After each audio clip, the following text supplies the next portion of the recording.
ரீசெண்டாக தைப்பூசம் வந்துச்சு இல்லைங்களா? அப்போ வந்து எங்கள் ஊர் திருப்பூர் பல்லடத்தில் இருக்கிற முத்துக்குமார சுவாமி அப்படின்ற ஒரு முருகன் கோயிலுக்கு போயிருந்தேன்.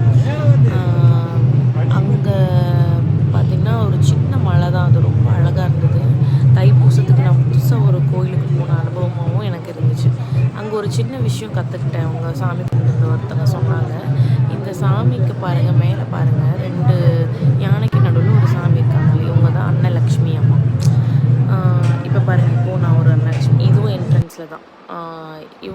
இவங்கள பார்த்திங்கன்னா, இவங்கள கும்பிட்டுட்டு தான் ஆக்சுவலி வந்து நம்ம உள்ளேயே கும்பிடணுங்களாமா. அப்படி கும்பிட்டோம் அப்படின்னா நமக்கு எப்போவுமே வாழ்க்கையில் வந்து சாப்பாடு அப்படின்ற பிரச்சனையே வராதாமா. சாப்பாட்டு கஷ்டம் இல்லாமல் நமக்கு எப்போவுமே சாப்பாடு கிடைக்கும் அப்படின்னு ஒரு விஷயத்த சொல்கிறாங்க. எனக்கு இது வரைக்கும் ஆக்சுவலி அது தெரியாது. சரி, நிறைய பேர் தெரிஞ்சுக்க வாய்ப்பு இல்லை. சரி, அதனால அதை உங்ககிட்ட ஷேர் பண்ணிக்கிட்டேன். ஸோ யார் யார் கோயிலுக்கு போகிறீங்களோ இந்த அன்னலட்சுமியை பார்த்தீங்கன்னா கண்டிப்பாக அவங்களை கும்பிட்டு அப்புறம் உள்ள